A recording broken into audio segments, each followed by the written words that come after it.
And lastly, yung f of pi plus theta.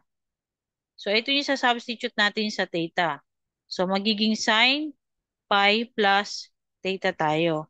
Ngayon, sa trigo, meron tayong tinatawag na addition and subtraction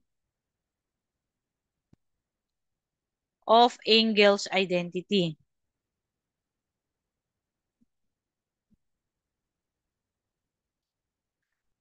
Kapag ka meron tayong sin A plus minus B, equal yan sa sin A cosine B plus minus sin B cosine A. So, pag plus, plus din. Pag minus, minus. Pag may cosine naman tayo, cosine A plus minus B, equal yan sa cosine A, cosine B, minus plus naman siya. Pag plus, magiging minus. Pag minus, magiging plus. Sin A, sin B. So, itong dalawang identity na to, no, ginagamit yan pagka meron tayong addition or subtraction ng angles. So, dito, sa sin theta plus sin pi plus theta, ay makikita natin na this is addition of angles. Therefore, ang gagamitin nating identity dito is the sin A cosine B plus sin B cosine A. So, i-expand lang natin yung f of pi plus theta equals to sin of pi cosine of theta plus sin of theta cosine of pi. Okay. Yung sin of pi, equal yan sa 0. Therefore, this term is 0. Yung cosine of pi, pag kinalculator niyan, equal yan sa negative 1. So, therefore, yung f pi plus theta natin, equal yan sa negative 1 times sin theta, equal yan sa negative sin theta. Ayan. So, nakuha na natin ngayon yung mga solutions, no, for f of 0, f of pi over 2, f of pi over 3, at saka f of pi plus theta.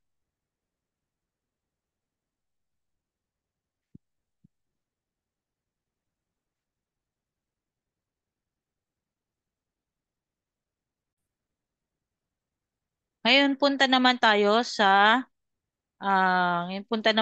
sa number 4 example. So, if f of x equals to x cubed minus 3x plus 1, we have to prove that f of theta plus 1 is equals to theta cubed plus 3 theta squared minus 1.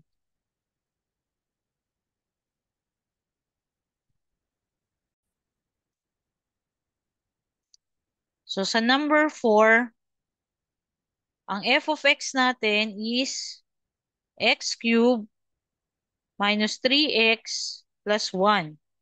Okay? Dapat, papakita natin na f of theta plus 1 equal yan sa theta cubed plus 3 theta squared minus 1. Okay? So, etong theta plus 1 na to, ito yung isa-substitute natin dito sa value ng x. So, yung f of theta plus 1 equal yan sa theta plus 1 cube minus 3 times theta plus 1 plus 1. Okay, so yung f of theta plus 1, ito, pwede na nating i-expand tong theta plus 1 using the Pascal's triangle. Ayan, Pascal's triangle. So sa Pascal's triangle, pag raised to 0 yung polynomial natin, that would be 1. Pagka raised to 1, that would be 1, 1. Pag raised to 2, that would be 1, 2, 1. Pag raised to 3, that would be 1, 3, 1, 3, 1. So itong 1, 3, 3, 1, ito yung gagamitin natin. Okay? So sa Pascal triangle, ang gagawin nyo muna is i-cube natin yung theta. So theta cube is theta cube. And then babawasan natin ng exponent yung theta. So magiging theta squared na lang siya. Dahil ito ay positive, positive. Theta squared to times 1, okay, times kung ano man yung numerical value dito sa Pascal triangle. So, times 3 siya, times 3. Okay, again, magma-minus lang tayo ulit ng, ito pala, minultiply natin to by 1. So, theta cube times 1 siya, times 1. Kasi 1 yung numerical equivalent niya dun sa Pascal triangle. Tapos, ito naman, theta squared, ito yon nag-minus lang tayo ng isang exponent dito sa cube. So, theta squared siya. Tapos, imumultiply mo siya dito, no? Times 1, dito sa term na to, times the numerical value dun sa Pascal's triangle. Tapos, ganun ulit, no? Dahil ito positive, so magiging positive ulit siya. Magbabawas ulit tayo ng angle. Magbabawas ulit tayo ng exponent dun sa theta. Magbabawas ulit tayo ng exponent sa theta. So, magiging theta na lang siya. Theta times, ito, yung second term, times 1, times, again, yung numerical equivalent niya dito sa Pascal's triangle, which is 3. Okay? Plus, cube nung last term. So, which is 1. 1 cube. Okay. Ito pa lang yung theta plus 1. No? Tapos, ito, distribute mo lang siya. No? So, pag dinistribute natin yan, we get negative 3 theta minus 3. And then, ito, baba lang natin plus 1. Okay? So, simplify natin yung equation natin. So, yung f of theta plus 1 equal yan sa theta cube times 1 is theta cube. Ito, theta squared times 1 times 3 is equal sa plus 3 theta squared. Then, ito naman, plus theta times 1 times 3 equal yan sa positive 3 theta.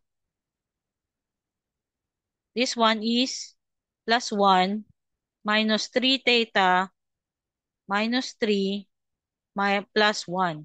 So, itong 3 theta na to, makakancel out na. So, ang magiging sagot na natin dito is theta cube plus 3 theta squared. 1 plus 1 is 2 minus 3, negative 1. So, na-prove mo ngayon na itong f theta plus 1 is equal yan sa theta cube plus 3 theta squared plus minus 1.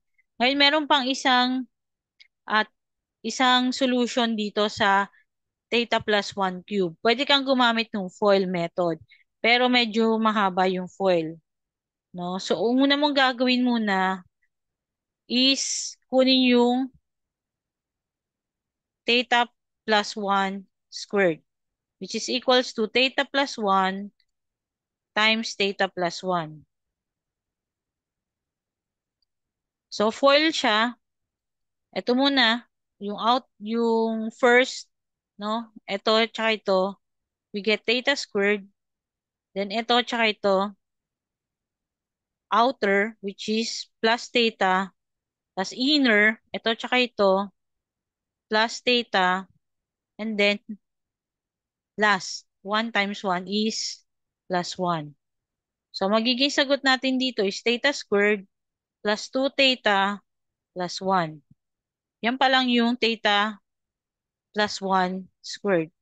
And then, evaluate mo na ngayon yung theta plus 1 cube, which is theta plus 1 times theta squared plus 2 theta plus 1. So, magiging equal yan is Theta times theta squared, you get theta cube.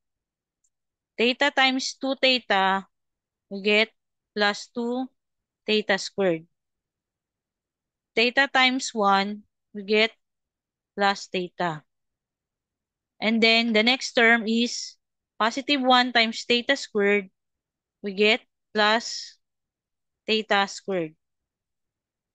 Positive 1 times positive 2 theta, we get plus 2 theta. Positive 1 times 1, we get plus 1. So pag sinimplify mo siya, no, mag-simplify natin to, we get theta cube. Pagsamahin natin yung pare-parehas, this one and this one, plus 3 theta squared, this one and this one, plus 3 theta, and this one, plus 1.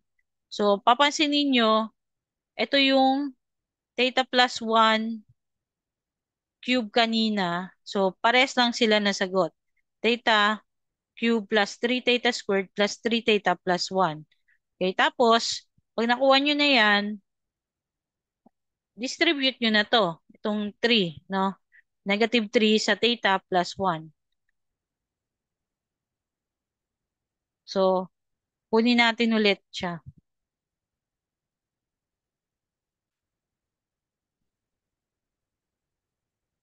Kaya lang nagahang.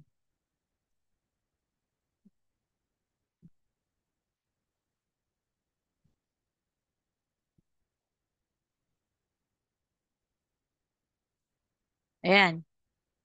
Minus,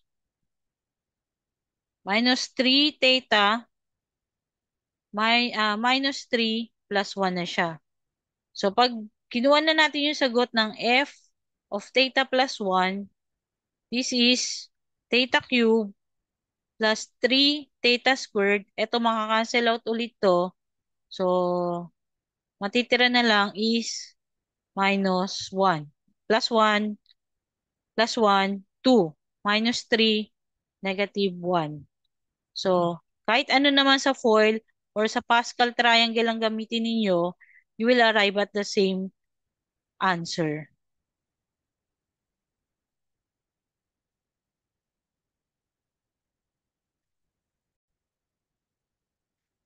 So, for number 5, given f of z is equals to a raised to z, show that f of x times f of y is equals to f of x plus f of y.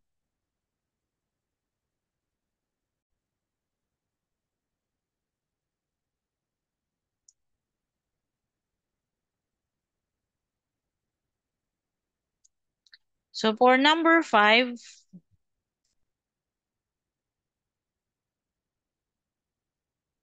ayun. For number 5 again, ang given naman natin, f of z equal to a raised to z. So, prove lang natin na yung f of y times f of x is equals to f of y plus x. Ngayon, kunin mo muna yung f of y. So, ang ibig sabihin lang nito, yung z mo is equals to y. Kaya, ang magiging sagot dito is a raised to y. Tapos, kunin mo ngayon yung f of x. So, yung f of x naman natin is a raised to x. So, pag minultiply natin yung f of y times f of x, equal yan sa a raised to y times a raised to x. Ngayon, sa law of exponent, pag pares ang base natin, ang gagawin nyo lang sa exponent ay i-add. Therefore, magiging sagot nito is a raised to y plus x. Pag kinuha naman natin yung f of y plus x, equal yan sa a raised to y plus x. So, mapapansin nyo, ito, tsaka ito, equal sila. So, therefore, na-prove ninyo na yung f of y times f of x is equals to f of y plus x. Kasi pares lang silang a raised to y plus x tsaka a raised to y plus x. Ngayon, kung re-reviewin natin yung, Ayan. Ito pala yung magiging answer ninyo, no? So, ito yung proving natin. Ngayon, kung re-reviewin natin yung law of exponent,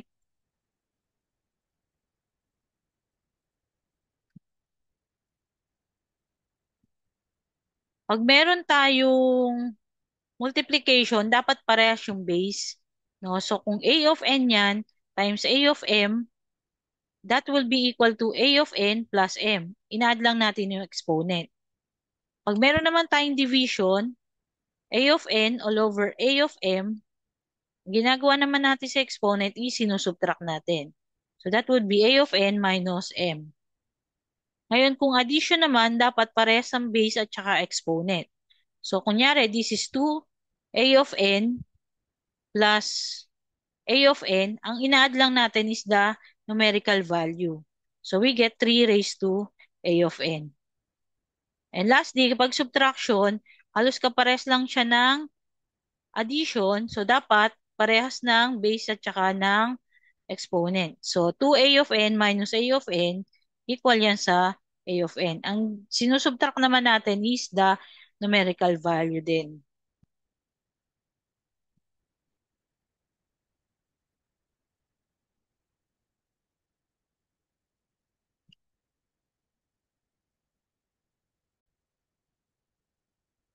So, sa number 6 naman, given phi of x is equals to cosine 2x, show that phi of pi plus x is equals to phi of x.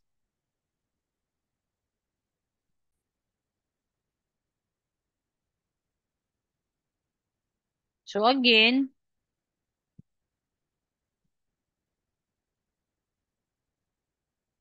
sa number 6, phi of x is equals to cosine 2x.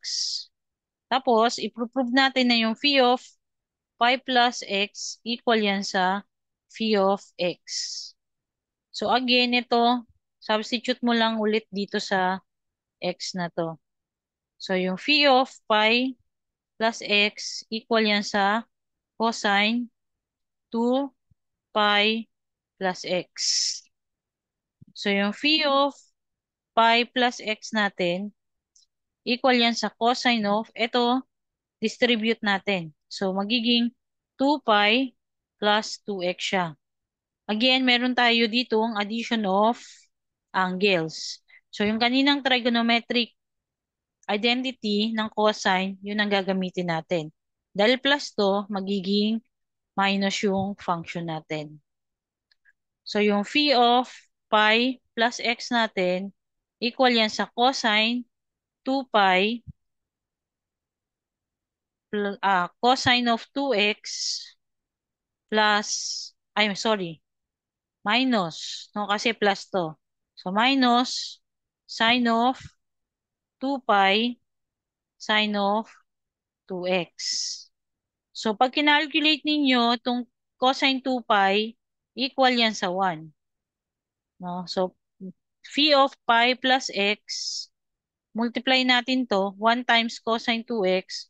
So, this is cosine 2x. And then, pag kinompute ninyo to, sine 2x na to, equal lang yan sa 0. So, therefore, you get cosine 2x minus 0. So, to further simplify that, yung phi of pi plus x natin, equal lang yan sa cosine 2x. Mapapansin nyo, bumalik lang siya dun sa original form niya, which is cosine 2x. So, therefore, ang magiging conclusion natin dito is phi of pi plus x equal yan sa phi of x. Bakit? This is cosine 2x equal yan sa cosine 2x. Okay.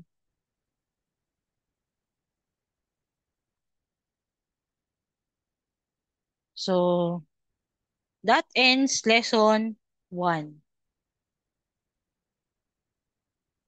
See you on lesson 2. So, do not forget to like and subscribe in this channel. Thank you.